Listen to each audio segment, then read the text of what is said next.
Olá pessoal, boa noite. Hoje é sexta-feira, dia 2 de março, e eu vou conversar com o cientista político e colunista de Veja, Sérgio Praça. Boa noite, Sérgio, tudo bem? Boa noite, tudo ótimo. Sérgio, nessa semana, o então diretor da Polícia Federal, Fernando Segovia, foi demitido pelo novo ministro da Segurança Pública, Raul Jungmann. E eu queria saber qual é a sua opinião, como que você analisa essa demissão. Foi muito marcante porque foi a nomeação do Segovia para dirigir a Polícia Federal, a meu ver, foi a tentativa mais explícita de interferência do MDB e do governo, de modo geral, no combate à corrupção no Brasil.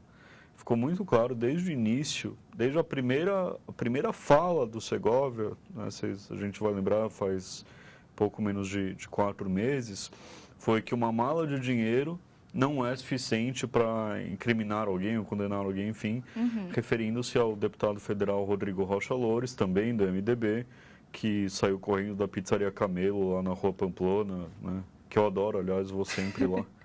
Foi um choque ser aquela pizzaria. Aquele cenário. Oi? Aquele cenário. Pois é, né, tão familiar para mim.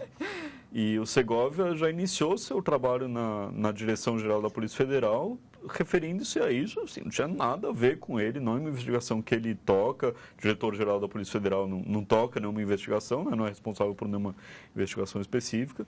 Então todo mundo estranhou aquela primeira fala. E ficou evidente que o Segovia tinha sido colocado lá, notícias dizendo que ele tinha sido apadrinhado pelo Sarney também, que tinha ligações políticas lá no Maranhão, também, com o Lobão. Então já havia uma conversa sobre isso, mas aquela primeira frase dele, essas primeiras declarações já deixaram claro, precisamos ter muito cuidado com esse cara, porque a tendência dele é proteger o governo, proteger os corruptos.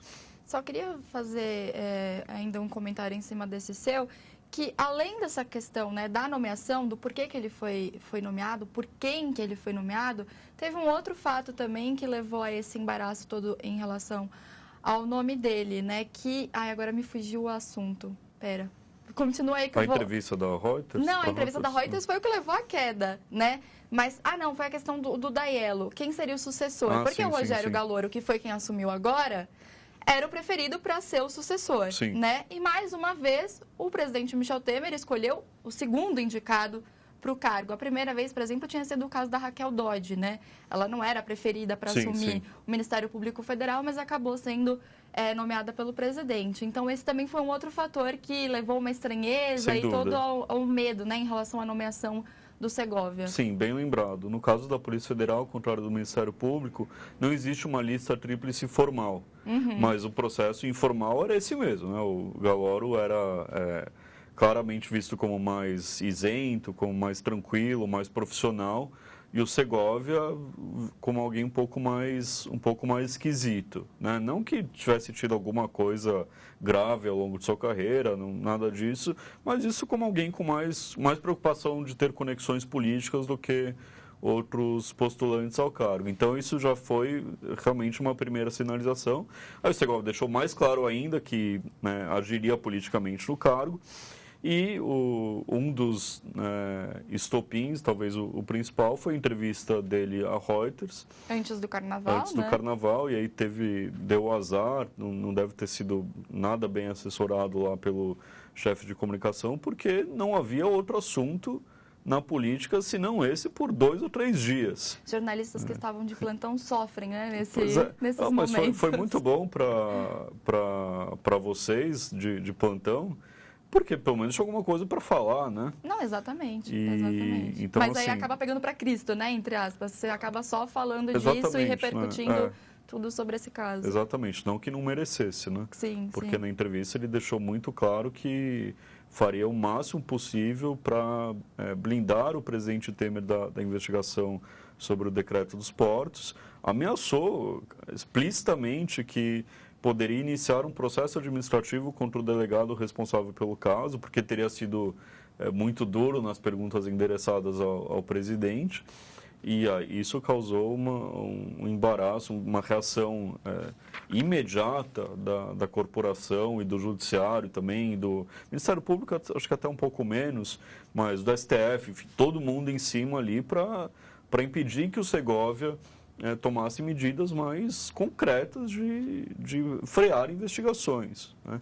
Mas mesmo que ele não tomasse medidas assim, depois disse que foi mal interpretado, etc., que também não cola, porque tem áudio, transcrição, né? Não cola muito isso mais. Ele recuou, mas mesmo assim já ficou claro, olha, só de ele estar ali na direção geral e ter acesso a informações já é um perigo para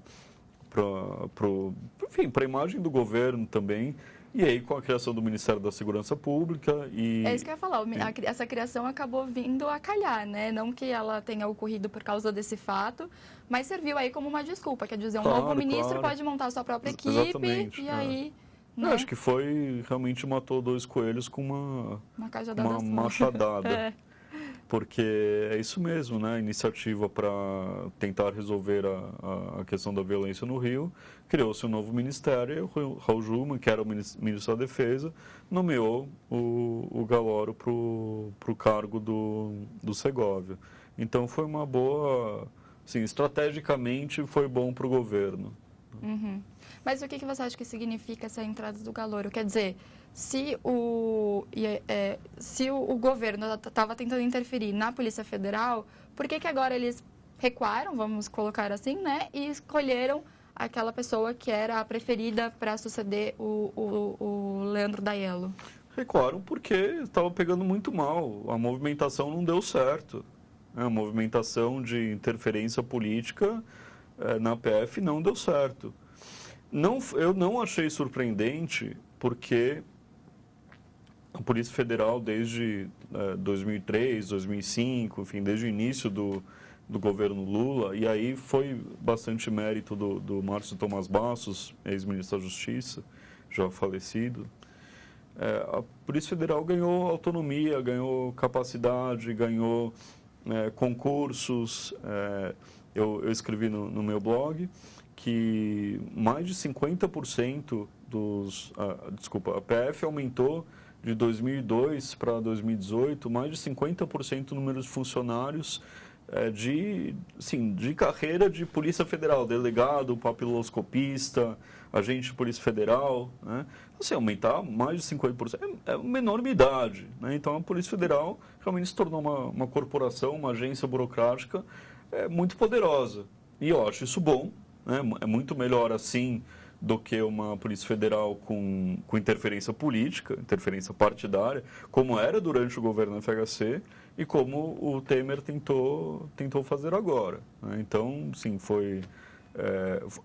a nomeação do Segovia me surpreendeu.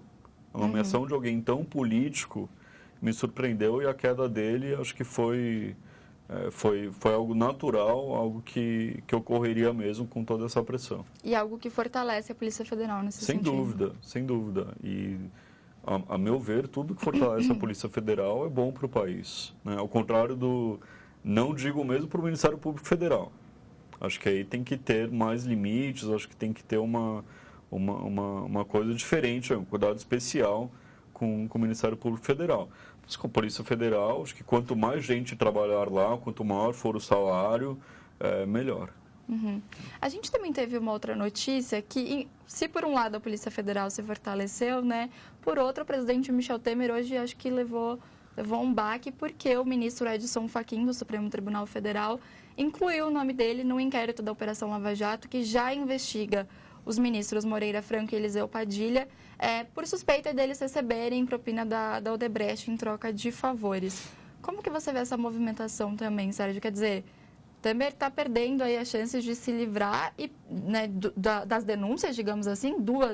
Os deputados conseguiram barrar no ano passado, né? Mas agora tem esse novo inquérito, que apesar dele não poder ser denunciado porque se trata de fatos ocorridos antes do mandato, ele precisa se articular, porque senão ano que vem são 3 denúncias contra ele possivelmente, né? E haverá mais, né? É como o Lula, né? Não acabam as denúncias, não acabam os fatos.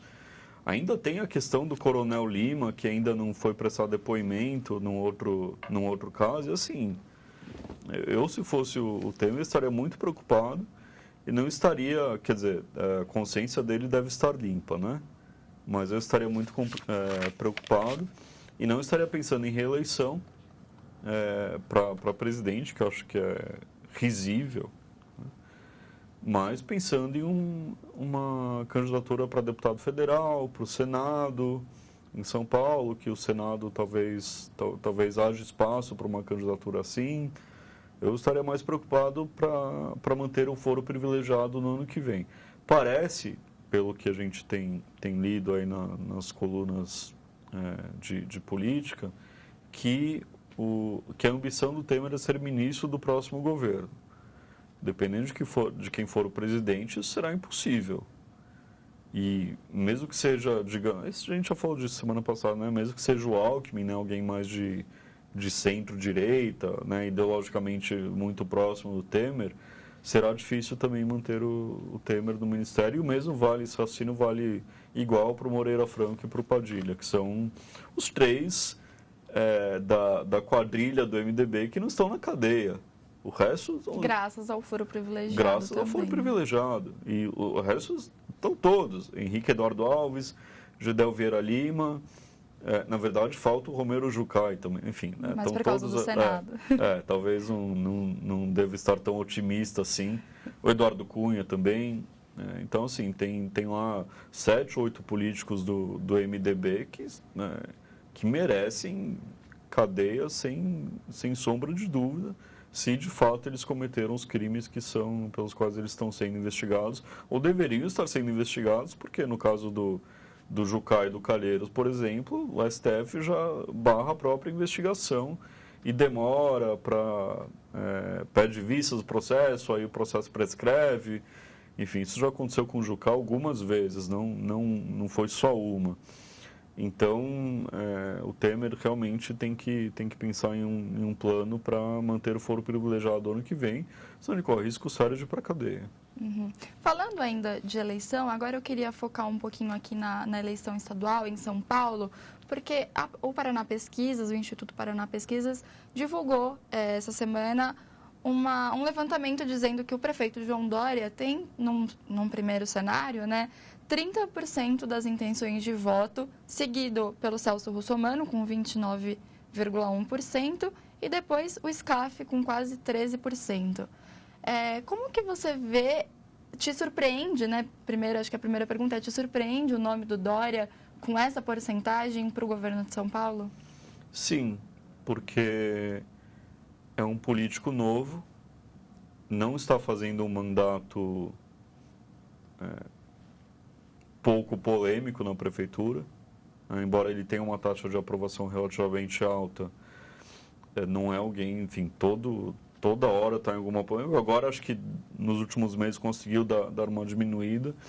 Mas até mesmo porque ele sumiu um pouco, né, do noticiário, de querer até mesmo mostrar essa articulação, as viagens, né? Ele exatamente, ele foi muito mal visto por conta disso, porque em algum momento ele achou que poderia até disputar a presidência. Exatamente. Né? E se não fosse o Alckmin, o comandante aí do partido, acho que até ele poderia de verdade pensar nisso. O que é surpreendente porque alguém que entrou na política partidária, mas política eleitoral, ano passado, né? Então, desculpa, ano retrasado, né, com a campanha, mas começou como prefeito em janeiro de 2017, né? Então tem pouquíssima experiência. Então surpreende por esse lado, não surpreende por conta do domínio que o PSDB tem no estado de São Paulo há muitos anos. Desde 94, o governador de São Paulo é do PSDB. Então, são desde 94 ou desde antes? Desde 94, né, o Covas foi eleito. Então, são 24 anos já. E se alguém do PSDB for eleito, vão ser 28 anos. E se for reeleito 30 anos, quer dizer, é muito significativo. Né? Em nenhum outro estado chega-se perto desse domínio partidário. Né, que o PSDB tem aqui. Então, desse ponto de vista, não surpreende que um tucano esteja bem colocado nas pesquisas. Eu acho que o que me chamou a atenção, e aí eu até volto a pergunta para você, é em relação ao que a gente já também vinha falando no ano passado e no comecinho desse ano, que é em relação ao fato do Dória ser prefeito, ter feito aí, sei lá, um ano e pouquinho né, 1 ano e 2 meses de mandato, e eu achava que isso poderia prejudicar a imagem dele, no sentido de que ele poderia ser visto, né, como uma pessoa que vai largar uma coisa para tentar a outra. E parece que não, parece que isso não afetou a imagem dele, você concorda? Sim, na verdade, sim, quem vota nele pode se persuadir facilmente com o argumento, olha pessoal, aqui em São Paulo vai continuar alguém da minha confiança, que é o Bruno Covas, que é jovem, mas já tem experiência, né, está dentro do meu time, da minha equipe, etc. E eu vou para o governo, e aí o governo do estado vai trabalhar com a prefeitura. Então, enfim, é um argumento que o Serra já usou antes, que vários tucanos já usaram antes. E então, assim, o povo realmente tende a perdoar isso, né? Até porque o Dória, eu acho que ele não cometeu ingenuidade, posso estar errado, né? Mas tem que checar, mas acho que ele não cometeu ingenuidade de assinar um documento no cartório dizendo que não iria sair da prefeitura. O Serra fez isso, aí se candidatou de qualquer jeito, enfim. Aí fica um pouco pior, mas mesmo assim o Serra, né, foi bem votado. Então, realmente isso não tem por que afetar muito, né? É algo que que os outros políticos vão dizer na campanha, mas realmente não acho que cola muito, não. E será que a partir de agora a gente começa a ter, pelo menos aqui no cenário de São Paulo, uma definição desse cenário eleitoral para outubro? Porque até agora a gente ainda não sabe, né, quem realmente vai participar desse pleito, quem do PSDB, se o PSDB vai de fato ter um candidato ou não, se vai apoiar o Márcio França. Ainda está sem definição, né, Sérgio? Pois é, mas por isso que eu achei essa pesquisa essa semana tão significativa. Porque as pesquisas de intenção de voto guiam as escolhas dos partidos, né? Não à toa o Huck foi tão fortemente considerado para a presidência, né? Porque tinha 8% de intenção de voto. Se fosse 2%, teria sido descartado bem antes. Se fosse 15%, 20%, talvez ainda estivesse pensando. Então, as pesquisas realmente servem para clarear para os partidos de quem que a gente vai, né? Uma bússola, né, para indicar o caminho. Exatamente. Eu acho que apostar no Márcio França, que é do PSB, que é vice-governador, apostar na candidatura dele, né, com toda a máquina do PSDB e tudo, talvez acabasse até dando certo, né? Talvez pudesse ser eleito, pudesse ir para o segundo turno, mas entre um sujeito que tem, quanto que ele tem? 5%? O França, deixa eu ver aqui, 2,5%. Pois é um político, enfim, nada contra ele, mas é um político pouco conhecido. Dória tem 30%. Então, assim, é muito mais, né? Uma diferença enorme. E até o Russomano, que vem um pouco atrás do Dória, já sinalizou em algum momento que pode apoiar o Dória também. Então, sim, não tem muito o que pensar. O PT não tem um nome nem de longe forte para competir aqui. O Haddad, em um dos cenários, foi colocado o nome do Haddad. Tem também o Luiz Marinho, ficou, né? O Luiz Marinho também, tipo 5%. Não, nesse primeiro cenário ele está com 3,6%, não beira nem a 4%. Enfim, aí acaba aumentando um pouco mais, porque as pessoas também não sabem ainda que o cara é candidato, né? Mas o Haddad, que é muito conhecido, tem 14%, então muito abaixo do Dória. O Haddad já perdeu para o Dória no primeiro turno, então imagina perder para o Dória uma segunda vez. Né? Duvido que o Haddad topasse entrar nessa disputa, né? Então, isso acaba definindo as estratégias para os partidos. É só chegar lá para o PSDB, né? O Dória chegar lá, pessoal, eu tenho 30, e aí, vocês querem ganhar ou não? Vocês querem continuar com cargo, continuar com poder ou não? Tá aqui sua escolha, ou é comigo, ou vocês não vão, ou vocês correm muito risco de não conseguir. E o Dória já forçou a barra e teve muito sucesso nesse sentido na prefeitura. Então, eu se fosse o PSDB, e aí a bancada do PSDB na Assembleia Legislativa de São Paulo já assinou rapidinho uma carta dizendo que apoia o Dória, tudo porque sabem que quanto mais cedo você sinaliza o apoio a quem vai ganhar, melhor depois, né? Então, eu acho que isso vai acabar definindo as estratégias dos partidos. Tá certo. Sérgio, nosso tempo infelizmente acabou, mas muito obrigada pela conversa. Eu que agradeço. Boa noite. Até sexta-feira que vem. Muito obrigada a você pela sua audiência, pela sua companhia. Um ótimo final de semana e até segunda-feira.